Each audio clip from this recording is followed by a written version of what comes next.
Yes, start करें intro के लिए कुछ शब्द करते हैं कि एनर्जी एंड इट्स टाइप आज हम पढ़ेंगे बच्चों। वर्क हमने पढ़ा, एनर्जी और उसके प्रकार हम आज पढ़ेंगे। क्या है एनर्जी और उसके टाइप्स देखते हैं। हेडिंग लगाते हैं सबसे पहले हेडिंग लगाएंगे energy, energy and it's type. Energy and it's type, कितने प्रकार की एनर्जी होती है, एनर्जी का मतलब क्या है, एनर्जी का यूनिट क्या है, एनर्जी कौन सी क्वांटिटी है, मतलब उसका पूरा चरित्र हम देखते हैं। ठीक है, इससे जानकारी हम लेते हैं। ये हमारा दोस्त है, बचपन से हम जानते हैं ना एनर्जी को। ठीक है, डेफिनेशन वाइज कोई बताना चाहेगा, किसी को रटी हुई डेफिनेशन याद है क्या एनर्जी? मैंने जो स्कूल में मेरे टाइम जो एग्ज़ाम के लिए डेफिनेशन रटी थी, मुझे अभी तक याद है वो। ठीक है, एज इट इज़। ठीक है, उसके पीछे का मीनिंग अभी बाद में पता है, वो बात अलग है। तुम लोगों को याद है क्या एनर्जी की definition? Capacity to do work? नहीं, चलो तो लिखो, बुक वाली किताब वाली हम डेफिनेशन लिखते हैं। एनर्जी दो तीन डेफिनेशन लिखते हैं। Is the ability to do work. ठीक है, और उसकी डेफिनेशन हम लिख सकते हैं, it is energy required to develop a force. ये क्लास 12 की डेफिनेशन, 11 की डेफिनेशन अपन बोल सकते हैं। क्या बोला मैंने? Energy is the, energy is required, energy is require to develop a force. किसी को पंच करना है, ठीक है, मतलब फोर्स लगाना पड़ेगा ना उसके मुंह पे। ठीक है, तो you have to have energy. Energy नहीं तो कैसा भुक्का मारोगे तुम? ऐसा कुछ फील भी होना चाहिए सामने वाले को, तो जोर से पंच करना है, यू शुड हैव एनर्जी। मस्त खा पी के अगर जिम वगैरह जाते हो तो हुक्का मार सकते हो। सो एनर्जी क्यों चाहिए हमें? To produce the force. ठीक है, फोर्स लगाने के लिए तो सब बातें चल रही है। वर्क भी क्यों करते हैं? फोर्स लगाने के लिए काम करते हैं, उससे इफेक्ट हमें मिलता है। अच्छा ठीक है, इसके प्रकार हम जानते हैं, एनर्जी के हम प्रकार जानते हैं, कितने टाइप की एनर्जी होती है। ठीक है, टाइप्स ऑफ एनर्जी, नीचे एक छोटू हेडिंग लगा देंगे अपन, टाइप्स ऑफ एनर्जी। एनर्जी के प्रकार जानते हैं भाई, किसी को पता है types of energy? Yes, anybody? तीन? चल, पोटेंशियल सही पहचाना, और दूसरा बताओ, और तीसरा बताओ फिर।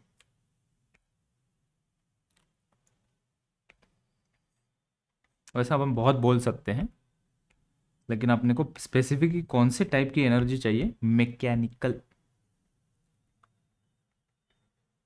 मैकेनिक्स का सेक्शन है ना ये, जो सिखा रहे हैं अपन, जो 10-12 टॉपिक है स्टार्टिंग के, 7 टॉपिक जो है स्टार्टिंग के, 6-7 जो भी हो, वो पूरे मैकेनिक्स के, जहाँ पे फोर्स की वगैरह बात करें तो मैकेनिकल एनर्जी, नहीं तो केमिकल एनर्जी भी होगी, न्यूक्लियर एनर्जी वगैरह भी होगी, तो वो बाद में देखा जाएगा। हमें मैकेनिकल एनर्जी के 3 प्रकार क्या पता है क्या? ठीक है, कौन से मेरा टेम्पलेट यार किसी ने छेड़खानी की है इसके साथ। 3 प्रकार के, सबसे पहला जानते हो काइनेटिक एनर्जी, काइनेटिक एनर्जी। दूसरा जानते हो क्या, क्या नाम है उसका? बरखुरदार, पोटेंशियल एनर्जी, पोटेंशियल एनर्जी। और तीसरा हीट के फॉर्म में चला जाता है फ्रिक्शन के द्वारा, उसको कहते हैं डिसिपेटिंग एनर्जी। ठीक है, डिसिपेटेड एनर्जी। ये पुराना है बचपन से, जैसे ठंडी हो लगती है हमें, ठंडी लगने के बाद हम क्या करते? हाथ गर्म हो जाते। So rubbing, friction is a mechanical action. So when you rub, you produce heat, that is called as dissipated energy। 3 प्रकार की एनर्जी हम पढ़ेंगे, काइनेटिक, पोटेंशियल, डिसिपेटिंग एनर्जी। ठीक है, अच्छा, काइनेटिक एनर्जी की कुछ डेफिनेशन फटाफट से लिख लेते हैं इसके नीचे। काइनेटिक एनर्जी क्या होती है? जब बॉडी मोशन में होती है, किसी रफ्तार से चल रही है, वेलोसिटी, किसी रफ्तार से वेलोसिटी से गाड़ी चल रही है, इसके पास कौन सी एनर्जी होगी? Kinetic energy. Due to motion of body, यहाँ पे लिखेंगे अपन due to motion of body. ठीक है, ऐसे मस्त हिलोगे डुलोगे तो तुम्हारे पास कौन सी एनर्जी है? Kinetic energy. ऐसे शांत बैठ जाओ, गुस्से में हो एकदम, गुस्से से मुंह लाल हो चुका है, ठीक है, तो तुमने अंदर गुस्सा प्रोड्यूस करके रखा है, तो that kind of energy will be potential energy. ये अप्रोप्रिएट एग्जाम्पल नहीं है। पोटेंशियल एनर्जी मतलब किसी बॉल को ऊपर यहाँ पे रख दिया, पकड़ के रखा है। स्टोर्ड फॉर्म ऑफ एनर्जी क्या होगी? Potential energy. Stored form of energy, stored form of energy is potential energy. कहाँ कहाँ मिलेगी? डैम में जो पानी स्टोर होता है किसी हाइट पे, तो वो डैम के अंदर जो पानी स्टोर्ड है उसके अंदर पोटेंशियल एनर्जी रहेगी उसके अंदर। और दूसरा एग्जांपल दूँ, स्प्रिंग को खींचेंगे, खींच के पकड़ के रखो, तो स्प्रिंग के अंदर जो एनर्जी स्टोर्ड होगी वो पोटेंशियल एनर्जी स्टोर होगी। ठीक है, अच्छा, बड़ा इंपॉर्टेंट है ये पोटेंशियल एनर्जी को समझना, क्योंकि इसका ही रिलेशन हम इतना आगे लेकर जाएंगे। एक बार हम काइनेटिक एनर्जी को कहेंगे हाय बाय कैसा है तू, फिर उसको टाटा बाय बाय कर देंगे। डिसिपेटिंग एनर्जी का थोड़ा बहुत पढ़ेंगे, हाय बाय, उसको टाटा बाय बाय करेंगे। लेकिन लॉन्ग टर्म, लंबी रेस का घोड़ा, मतलब ज़्यादा लॉन्ग डिस्कशन इस टॉपिक में होगा पोटेंशियल एनर्जी का। तुमने बस अभी तक mgh ही पढ़ा होगा पोटेंशियल एनर्जी, कि पोटेंशियल एनर्जी mgh होती है, kinetic energy half M V square होती है, फाइन। लेकिन पोटेंशियल एनर्जी के हम बहुत गहराई में जाएंगे, वहाँ पे जाएंगे जहाँ पे क्वेश्चन पूछे जाते हैं। ठीक है, हम तो अभी सरफेस पे है एनर्जी के, हम अभी डेफिनेशन कंप्लीट कर देते हैं, फिर आगे की चर्चा करते हैं बच्चों। चलो, डिसिपेटेड एनर्जी को क्या लिखोगे? ड्यू टू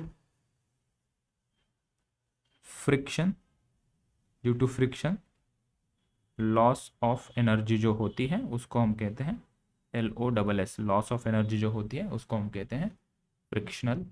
और डिसिपेटेड एनर्जी, ये नीचे क्यों नहीं दिख रहा है? ये देखो, तो शॉर्ट में उसकी डेफिनेशन हो गई, तो उसका इंट्रोडक्शन हमारा हो गया। ठीक है, चलो, तो थोड़ा और इसको इलाबरेटिव डिस्कशन करते हैं हम इसके ऊपर। नेक्स्ट स्लाइड पे लेकर आता हूँ।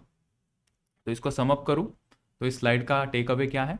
Energy ability to do work, it is another definition, या कह सकते हैं कि एनर्जी किसके लिए ज़रूरी है? फोर्स डेवलप के लिए। मैकेनिकल एनर्जी की चर्चा चल रही है, तो मैकेनिकल एनर्जी 3 प्रकार की होती है, kinetic, potential and dissipated energy. अलग से बताने की ज़रूरत नहीं। काइनेटिक एनर्जी जब बॉडी मोशन में होगी, पोटेंशियल एनर्जी स्टोर्ड फॉर्म में होगी, पानी जो डैम में स्टोर्ड होता है या स्प्रिंग जिसको हम खींच के रखते हैं उसके अंदर पोटेंशियल एनर्जी स्टोर्ड होती है। डिसिपेटिंग एनर्जी, फ्रिक्शन के कारण जो एनर्जी का लॉस होता है उसको हम डिसिपेटिंग एनर्जी कहते हैं। आगे आते हैं, यहाँ पे हम इसको पढ़ते हैं और गहराई में। तो अगर मैं कहूँ वर्क डन के टर्म में, work done is nothing but transfer of energy.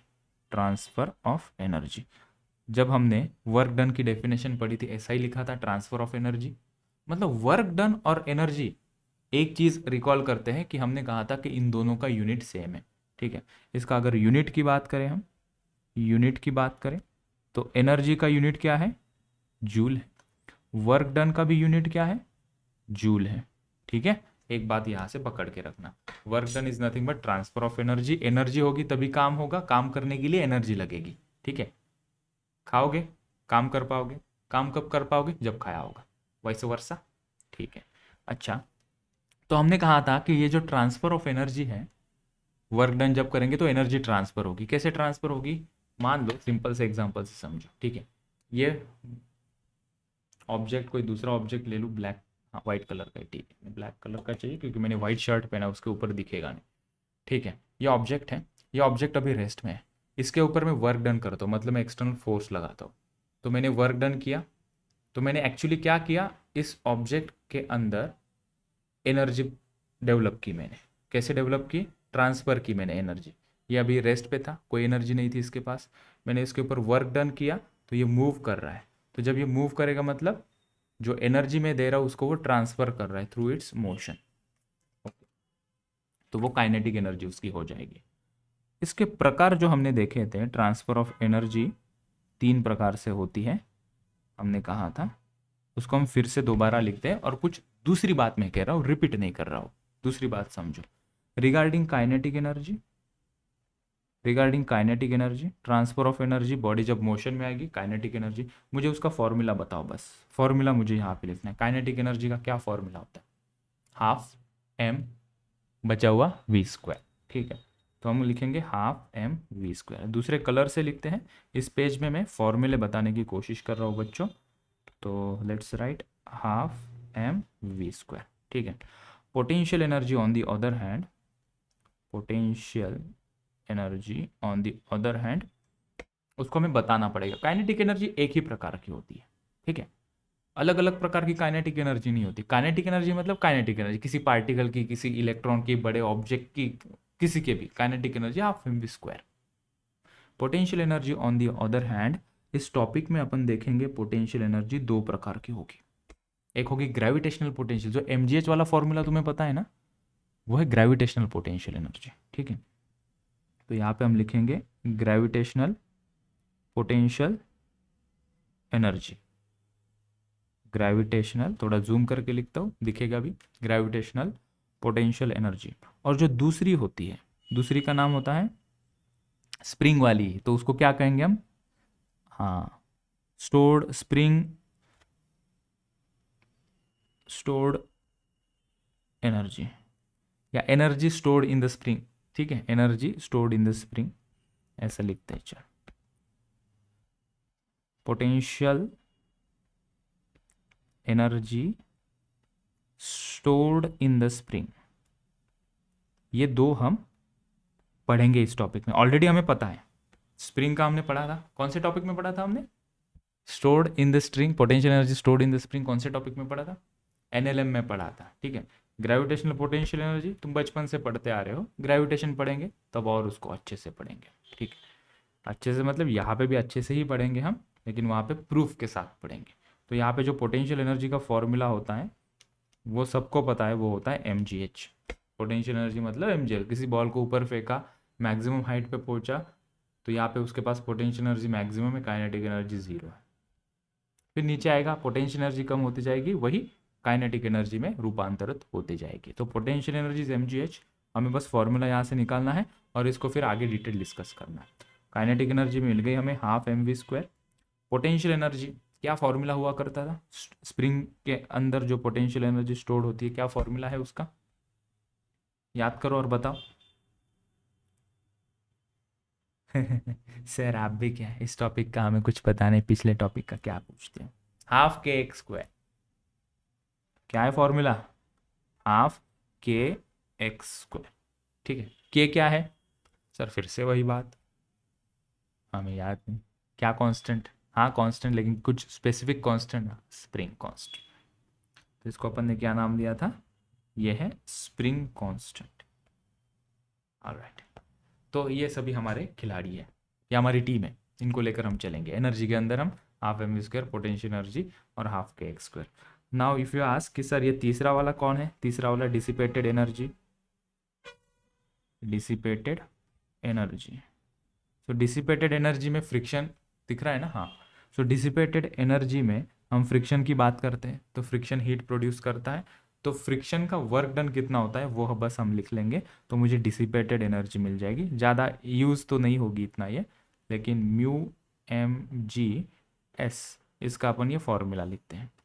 Mu M जी मतलब फोर्स, इंटू एस इसका क्या है, displacement, force into displacement work done होता है, वही यहाँ पे डिसिपेटेड एनर्जी होती है। It is not potential energy, it is dissipated energy. Potential energy क्यों लिखें, पोटेंशियल एनर्जी तो दो ही प्रकार की है, इट इज़ डिसिपेटेड एनर्जी, ठीक है। म्यू एम जी ये क्या है, ये फोर्स है, दिस इज फोर्स, और एस क्या है, डिस्प्लेसमेंट। सो जो वर्क डन का फॉर्मूला है वही डिसिपेटेड एनर्जी फ्रिक्शन के द्वारा जो निकल रहा है उसको चिपका दिया। ओके, सो ये रफली हम इस प्रकार से देखते हैं। चलो एनर्जी के यूनिट की बात कर लेते हैं नेक्स्ट पेज पे, ये छोटे छोटे पॉइंट्स कवर हो जाएंगे, फिर हम क्या है, ये स्टार्टर हो गया, मेन कोर्स पे आएंगे। फिर वे इसका यूनिट वगैरह लिख लेते हैं यहाँ पे। यूनिट क्या होता है, सो जो एनर्जी है इसका यूनिट कोई बताए हमें, हमने कहा सर जूल, ठीक है। ये रिलेशन है 1 joule is equals to how many ergs, 10⁻⁷ erg. और ये कौन सी क्वांटिटी है, एनर्जी कौन सी क्वांटिटी है, सो इट्स स्केलर क्वांटिटी, ठीक है बस। और इसके बारे में क्या बेसिक जानना चाहते हो एनर्जी के बारे में, बस हो गया, ठीक है। अभी चलते हैं थोड़ा सा जो हमें पता नहीं ऐसा कुछ पढ़ते हैं। तो इस टॉपिक के हम गहराई में अभी उतर रहे हैं। सभी तैयार हैं इस टॉपिक की गहराई में उतरने के लिए? एनर्जी हम देखते हैं, ठीक है। पढ़ना है एनर्जी, लेकिन अभी हम पढ़ेंगे फोर्स के बारे में। कंजर्वेटिव फोर्स और नॉन कंजर्वेटिव फोर्स, मुझे ये पढ़ाना है तुम लोगों को, बहुत ज़रूरी है। Conservative force, conservative force and non conservative force. क्या बाहुबली आ गया क्लास में कोई? Conservative force and non conservative force, ठीक है। कंजर्वेटिव इस शब्द का मीनिंग पहले हम समझते हैं। कंजर्व का मतलब क्या है? पकड़ के रखना, छोड़ना नहीं। उसका मतलब होता है कंजर्वेटिव। हमने कंजर्वेटिव या कंजर्व करना ये वर्ड कहाँ सुना था? Law of conservation of energy में। तो law of conservation of energy के अंदर से अपन कंजर्वेशन का मीनिंग निकाले तो हमें ये चीज समझ में आ जाएगी। Energy neither be created nor be destroyed, it can transform only from one form to another form. Energy को तुम क्रिएट नहीं कर सकते ना डिस्ट्रॉय कर सकते हो। मतलब एनर्जी को तुमने क्या किया? कंजर्व किया। कंजर्व किया मतलब क्या है? तुम एक फॉर्म से दूसरे फॉर्म में डालो, कोई चिंता नहीं। इट इज लाइक सिंपल कि मेरे पास एक ग्लास है, ठीक है। ये ग्लास में से मैंने दूसरे ग्लास में पानी डाला और दूसरे ग्लास में से ये ग्लास में वापस पानी डालता हूँ, ठीक है। तो पानी कम होगा क्या? बस यहाँ से वहाँ वो उछल रहा है, मतलब पानी उतना ही है, बस उसका यूटिलाइजेशन अपन कर रहे हैं। तो कंजर्वेशन का मीनिंग समझ में आया सबको? तो मुझे बताओ नॉन कंजर्वेटिव का मीनिंग क्या होगा? नॉन कंजर्वेटिव ये टर्म का मीनिंग क्या होगा? मतलब पानी ये ग्लास में से वो ग्लास में डालते डालते थोड़ा गिर गया, मेरा लॉस हो गया ना, पानी चला गया, 2-3 बूंद चली गई नीचे, मतलब मेरे पास पानी कम हो गया। लॉजिकल एक्सप्लेनेशन क्या है इसका? जब कोई ऑब्जेक्ट किसी रफ सरफेस पे आगे पीछे अपन दौड़ाते हैं, कोई ऑब्जेक्ट है, कोई ब्लॉक है, रफ सरफेस पे आगे पीछे दौड़ाते हैं, तो फ्रिक्शन के कारण जो एनर्जी का लॉस हो जाता है हीट के फॉर्म में, क्या उसे वापस ले सकते हो क्या तुम? ऐसे रब करके जो हीट चली गई वो वापस ये हाथ में आ सकती है क्या? हमने कहा नहीं आ सकती। तो that is called as non conservative force, that is called as non conservative term. अभी हमें पढ़ना है कंजर्वेटिव फोर्स और नॉन कंजर्वेटिव फोर्सेस क्या होते हैं, ठीक है। तो मुझे एक चीज बताओ, मैं कंजर्वेटिव फोर्स कौन है उसका एग्जाम्पल दे रहा हूँ, बाकी सब लिख के दूंगा, पहले सुनो यहाँ पे। कंजर्वेटिव फोर्स का एग्जाम्पल मैं बनाते जा रहा हूँ कि कौन सा कंजर्वेटिव फोर्स है। ग्रेविटेशनल फोर्स कंजर्वेटिव फोर्स है या फ्रिक्शनल फोर्स कंजर्वेटिव फोर्स है?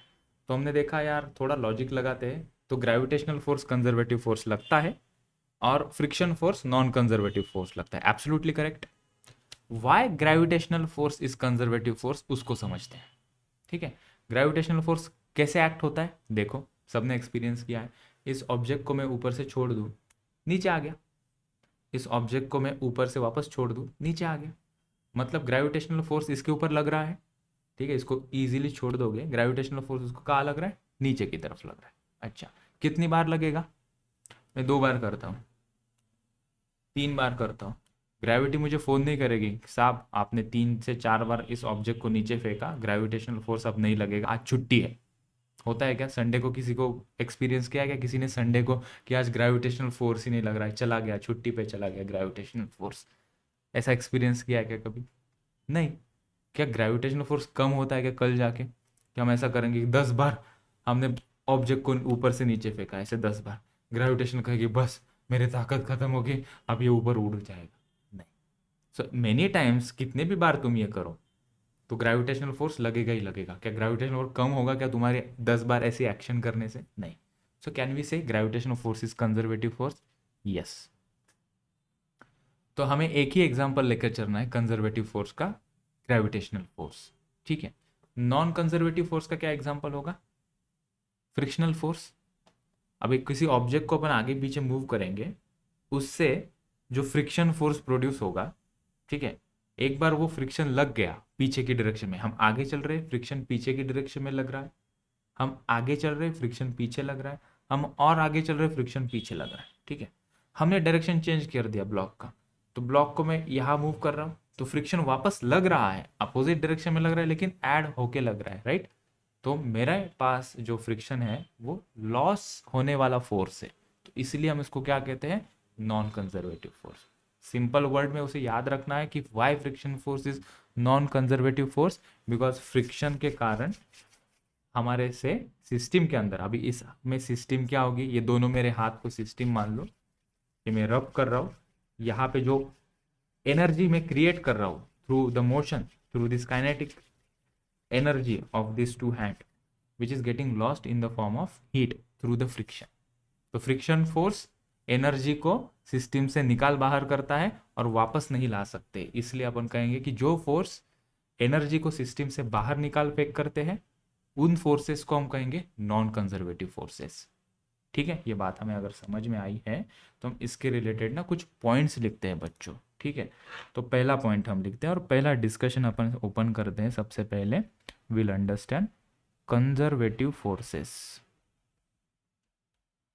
कंजर्वेटिव फोर्सेस, ठीक है, एक एक पॉइंट हम लिखते हैं इसके रिगार्डिंग। कंजर्वेटिव फोर्सेस के रिगार्डिंग हम कुछ पॉइंट लिखते हैं बच्चों। पहला पॉइंट लिखते हैं, एक एग्जांपल से शुरुआत करते हैं। एक एग्जांपल यहाँ पे लेते हैं कि मान लो यहाँ पे कोई एक ऑब्जेक्ट है, कोई बॉल है, बॉल मान लो यहाँ पे एक छोटा सा बॉल, हम इसको फेंकना चाहते हैं h हाइट से। ठीक है, ये ग्राउंड से h हाइट ऊपर है, this ball is at a height h from the ground. Okay, और ये फाइनली बॉल यहाँ पे आ जाएगा। ठीक है, या मान लो यहाँ पे ये इनिशियली इधर था, इनिशियली इधर था और फाइनली ये बॉल यहाँ पे आ गया। ठीक है, अच्छा यहाँ पे क्या होगा, इसको हम इनिशियल ले लेते हैं, ऊपर से हम नीचे फेंकते हैं, इट्स बेटर। बॉल यहाँ पे ऑलरेडी था h हाइट पे, उसको रिलीज कर देंगे तो ये नीचे आ जाएगा। तो एग्जैक्टली कौन इसे रिस्पॉन्सिबल है इस ब्लॉक को नीचे फेंकने के लिए, वो हमने साइड में लिख लिया, यस। सो यहाँ पे कौन रिस्पॉन्सिबल है, ग्रेविटेशनल फोर्स। ठीक है, मैं बस बुलेट पॉइंट लिख दूंगा, अगर यहाँ पे ध्यान दोगे तो उसके पीछे मैं क्या बोलना चाहता हूँ वो खुद ब खुद समझ जाओगे। ठीक है, अभी इनिशियल पोजीशन से हम फाइनल पोजीशन की तरफ बढ़ रहे हैं। ठीक है, इनिशियल पोजीशन से हम फाइनल पोजीशन की तरफ बढ़ रहे हैं, तो हम यहाँ पे इनिशियल पोजीशन पे क्या है एग्जैक्टली सिचुएशन वो जानना चाहते हैं। तो यहाँ पे इनिशियल पोजीशन में काइनेटिक एनर्जी कैसी है, लो है। काइनेटिक एनर्जी यहाँ पे कैसी है, लो है। और पोटेंशियल एनर्जी की बात करेंगे तो यहाँ पे पोटेंशियल एनर्जी हाई है। ठीक है, अच्छा जब बॉल नीचे नीचे आते जाएगा, नीचे नीचे आते जाएगा तो क्या बढ़ते जाएगी उसकी, काइनेटिक एनर्जी यहाँ पे हाई हो जाएगी और पोटेंशियल एनर्जी यहाँ पे क्या हो जाएगी, लो हो जाएगी। ठीक है, who was responsible to do this, gravitational force. ठीक है, अच्छा तो यहाँ पे एक पॉइंट हम लिखते हैं, here due to gravitational force, here due to gravitational force क्या हो रहा है यहाँ पे। हाँ, फिर कनेक्शन दूंगा ना, जैसे जैसे यहाँ तक आ जाऊंगा फिर खुद ब खुद समझ जाओगे कंजर्वेटिव फोर्स क्या है, बस मेरे साथ बने रहो। Here due to gravitational force energy is transfer, energy transferring, energy का क्या हो रहा है, ट्रांसफर। कैसे ट्रांसफर हो रहा है, काइनेटिक एनर्जी पोटेंशियल एनर्जी में या पोटेंशियल एनर्जी काइनेटिक में ट्रांसफर हो रही है। ठीक है, बस इतना ही हो रहा है, इसके बाहर कोई लॉस नहीं हो रहा है। तो ग्रेविटेशनल फोर्स के कारण क्या हो रहा है, एनर्जी का लेन देन हो रहा है। यहाँ पे देख सकते हो, यहाँ से हमने बॉल को छोड़ा तो छोड़ने से पहले मैंने चेक किया तो काइनेटिक एनर्जी कम थी, पोटेंशियल एनर्जी ज़्यादा थी, और इनकी टोटल की हमने, वो टोटल कांस्टेंट रहेगी। नीचे आया, काइनेटिक एनर्जी ज़्यादा होगी, पोटेंशियल एनर्जी लो हो गई। ठीक है, तो ये जो फोर्स है gravitational force, it is only transferring the energy from one form to another form. ठीक है, तो इससे क्या लेन देन हमारा, तो there will be, second point उसको जस्टिफाई करेगा, there will be no loss of energy, there will be no loss of energy during this process because of gravitational force. हो मी वर करतो त्याला, ठीक है, ॲक्च्युली मी स्क्रीन फ्रेम हे केली, सो ये मैंने लिखा, there will be no loss of energy during this process because of gravitational force. ठीक है, सो ये जो फोर्स है इसको कहेंगे हम कंजर्वेटिव फोर्स। मैं नीचे लिख दूं फिर उसको बाहर लेके आता हूं। So this type of forces called as conservative forces। ठीक है, और मीनवाइल जब तक मैं लेक्चर खत्म ना करूं तब तक पकड़ लेना कंजर्वेटिव फोर्स कौन है, ग्रेविटेशनल फोर्स। तो सर ने समझाया ग्रेविटेशनल फोर्स कंजर्वेटिव फोर्स होता है क्योंकि उस फोर्स के कारण बस एनर्जी का ट्रांसफर होता है, potential to kinetic, kinetic to potential. इसके बाहर ये फोर्स के द्वारा कोई एनर्जी नहीं जाती। जैसे फ्रिक्शन के द्वारा एनर्जी बाहर जा रही थी हीट के फॉर्म में, वैसे ग्रेविटेशनल फोर्स के द्वारा कोई बाहर नहीं जाएगी एनर्जी, इसलिए हमने इसको कंजर्वेटिव फोर्स कहा था। ठीक है, तो पहला बिट कंप्लीट हुआ यहाँ पे, सक्सेसफुली हमने विजुलाइज करने की कोशिश की बहुत ही सिंपल शब्दों में। अभी हम नॉन कंजर्वेटिव फोर्स को पढ़ते हैं। तो यहाँ पे मैं हेडिंग लिखता हूँ second, that's our non conservative force, और इसके रिगार्डिंग 2-4 पॉइंट्स लिख लेते हैं। तो चलो लिखते हैं। तो एक एग्जाम्पल से इसकी भी शुरुआत करते हैं क्योंकि एग्जाम्पल के बिना कोई कॉन्सेप्ट इतनी पक्की याद नहीं रहती है। तो यहाँ पे एक एग्जाम्पल लेते हैं कि एक रफ सरफेस पे कोई ऐसा ब्लॉक रखा है। तो दिस इज़ रफ सरफेस, इसके ऊपर अपन फोर्स लगाएंगे तो ये यहाँ पे मूव हो रहा है फोर्स लगाने के बाद, और इसके ऊपर फ्रिक्शन पीछे लग रहा है। थोड़े डिस्टेंस के बाद ये यहाँ पे आ गया, मान लो वो जो डिस्टेंस है वो डिस्टेंस एस। ठीक है, तो ए से बी पोजीशन पे हमारा ब्लॉक आ रहा है, initial position and this is final position. ठीक है, एंड अगर हम 2 से 1 इस ब्लॉक को लेकर आते हैं, if I take this same situation so that we can proceed further, ये हटा दिया। This time we are at this position जहाँ पे हम इसको फोर्स यहाँ लगाएंगे और फ्रिक्शन कहाँ लगेगा, पीछे की तरफ लगेगा।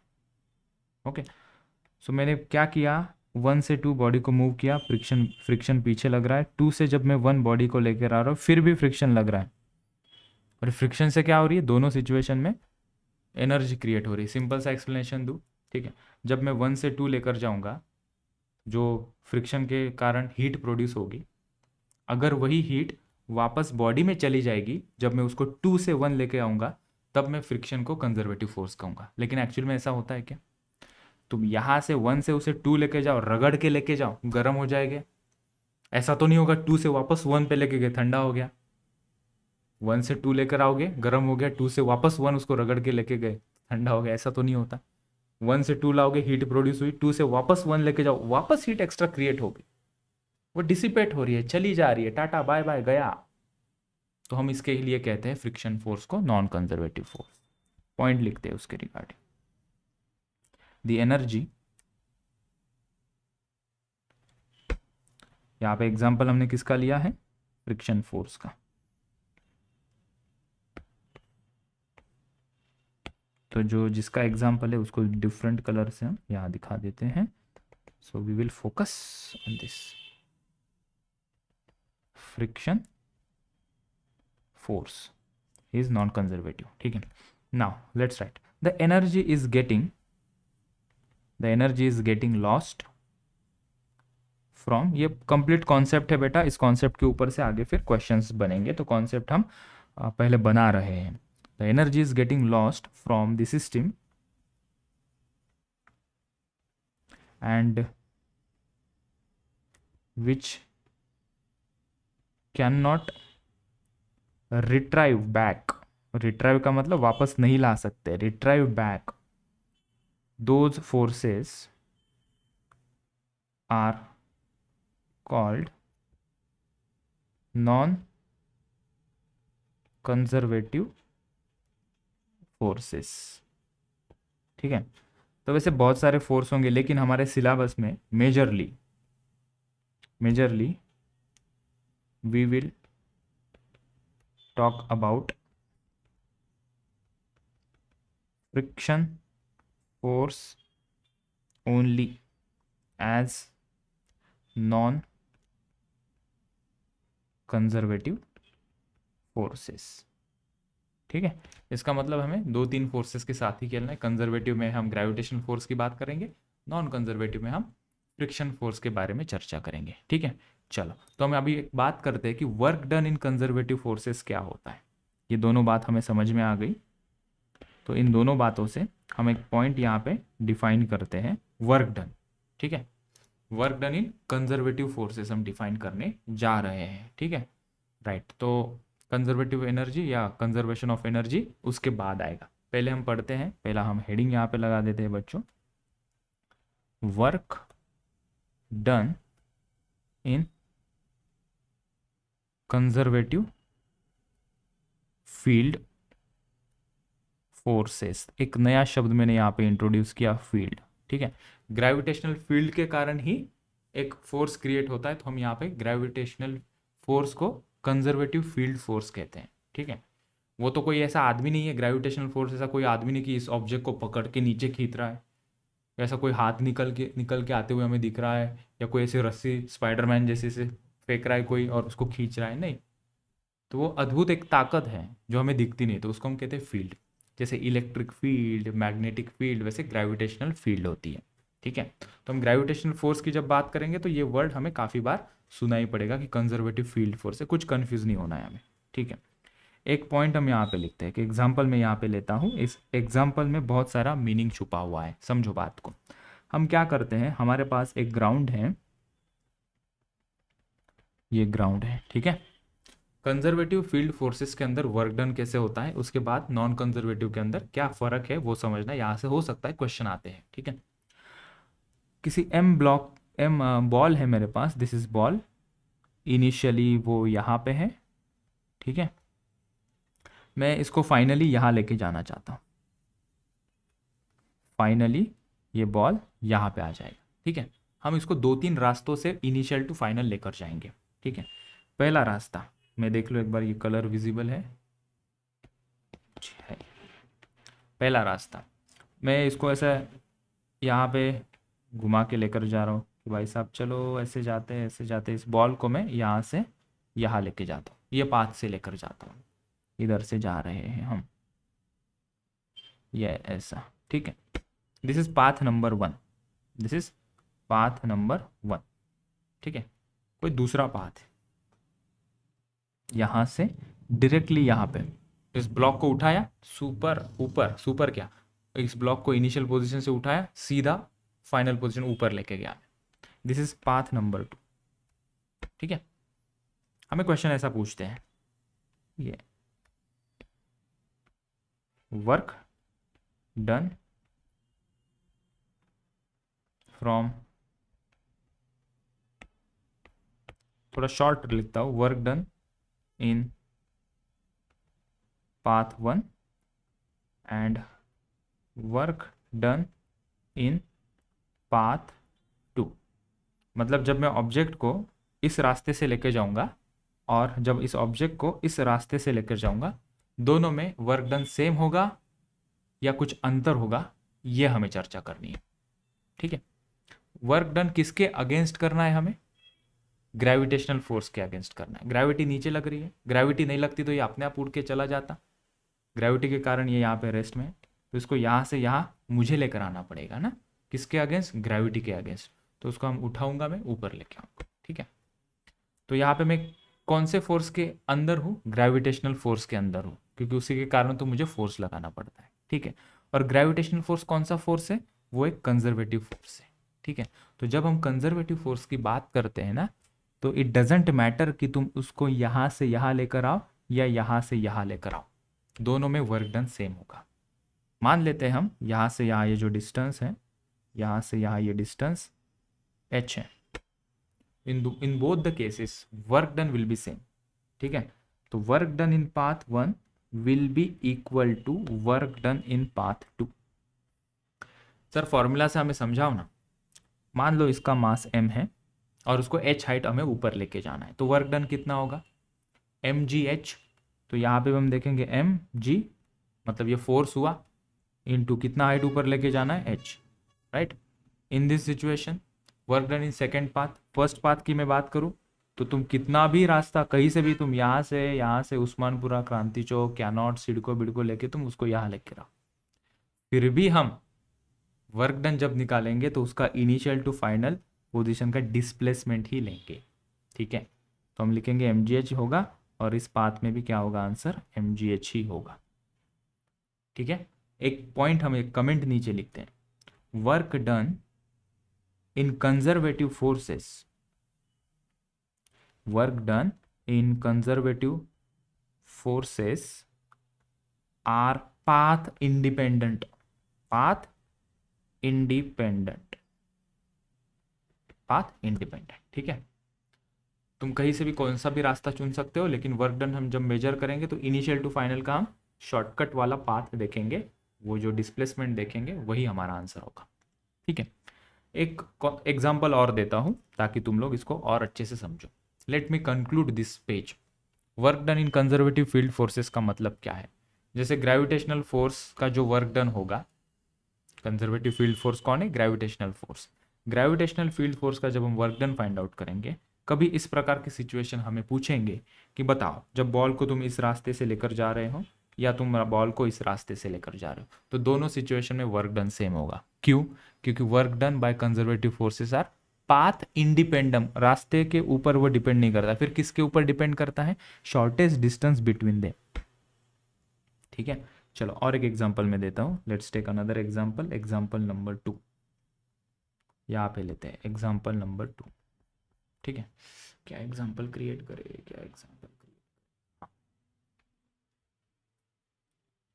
एक बॉल है यहाँ पे, ठीक है, ए पोजीशन में। ठीक है, उसको मुझे बी पोजीशन में लेकर जाना है। ठीक है, 3 रास्तों से मैं उसे लेकर जा रहा हूँ। पहले मैंने इस रास्ते से लेकर गया उसे, दूसरी बार मैं इस रास्ते से लेकर गया, तीसरी बार मैं उसको इस रास्ते से लेकर गया। ठीक है, this is path 1, this is path 2, this is path 3। हमें कंपेयर करना है, वर्क डन इन 1 इक्वल है 2 से, वर्क डन इन 3 से। 4 ऑप्शंस दे रहा हूँ, W1 is greater than W2 is greater than W3। तीसरा, W1 is less than W2 is less than W3। चौथा, W1 is equals to W2 which is less than W3। कौन सा answer सही होगा बच्चों? हमें वर्क डन फाइंड आउट करना है, ए से बी जाना है। ठीक है, तो it is path independent.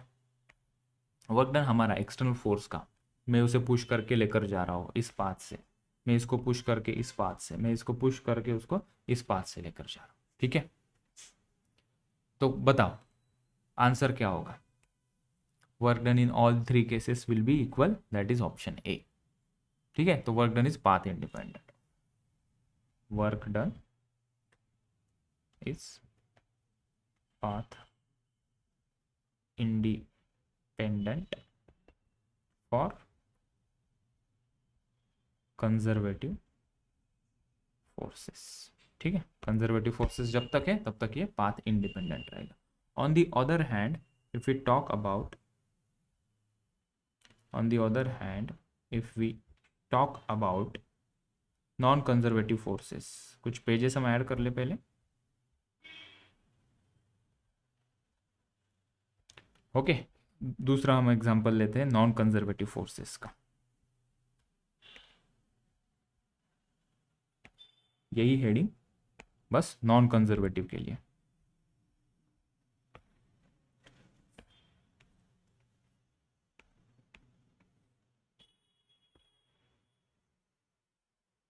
Non conservative force example,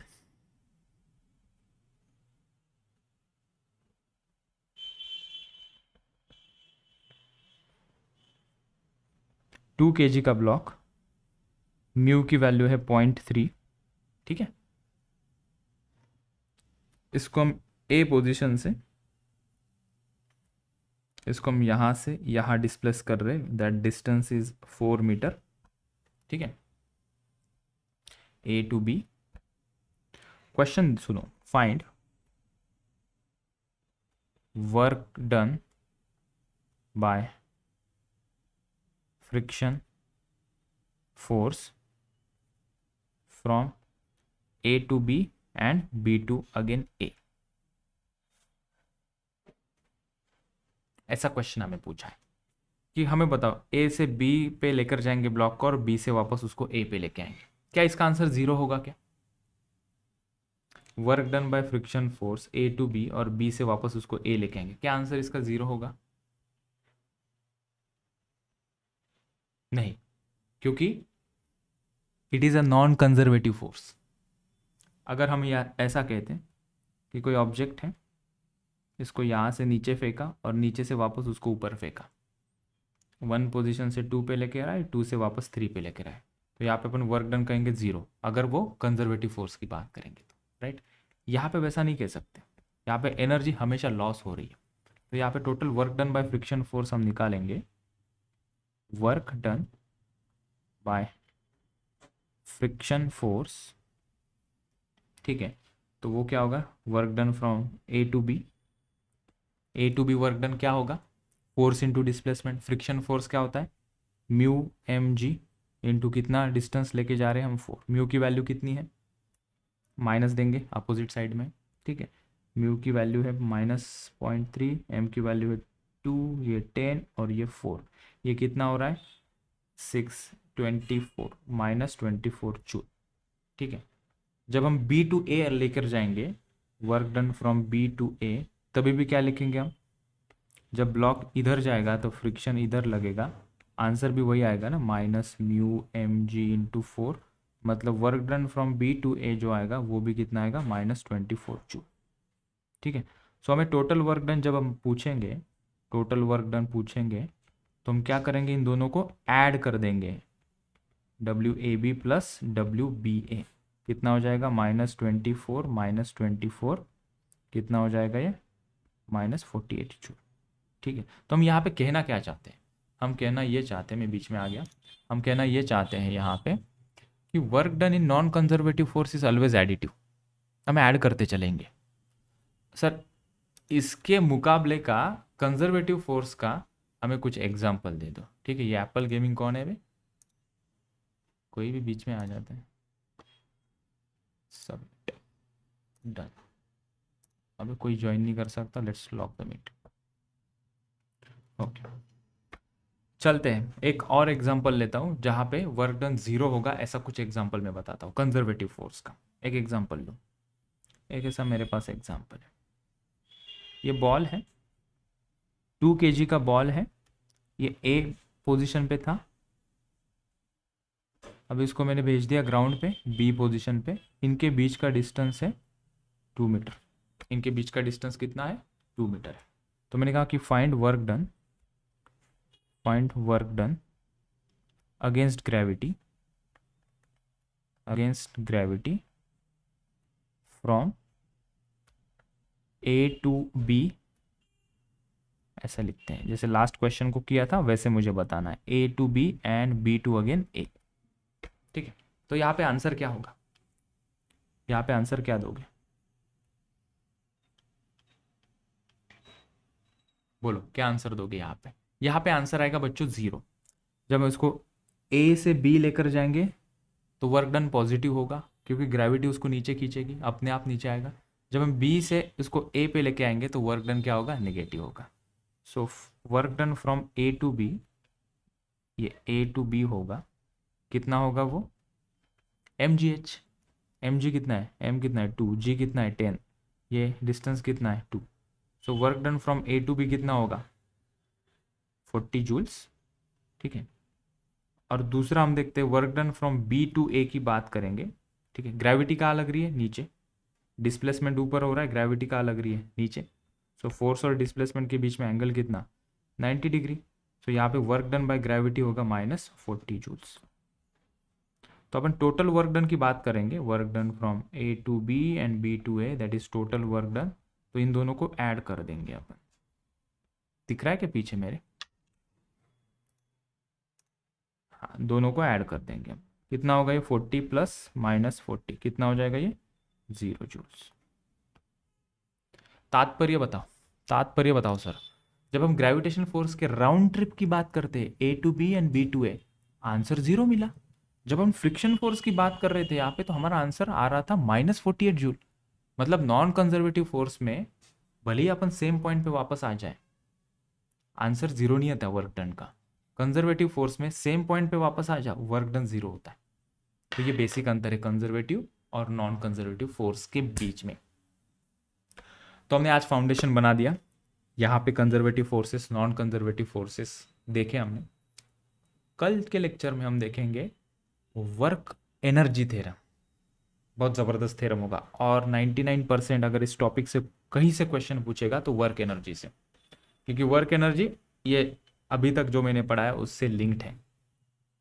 ठीक है, तो बच्चों कल मिलेंगे, हम वर्क एनर्जी थ्योरम पढ़ेंगे। आज के लेक्चर में इतना ही। Thank you so much.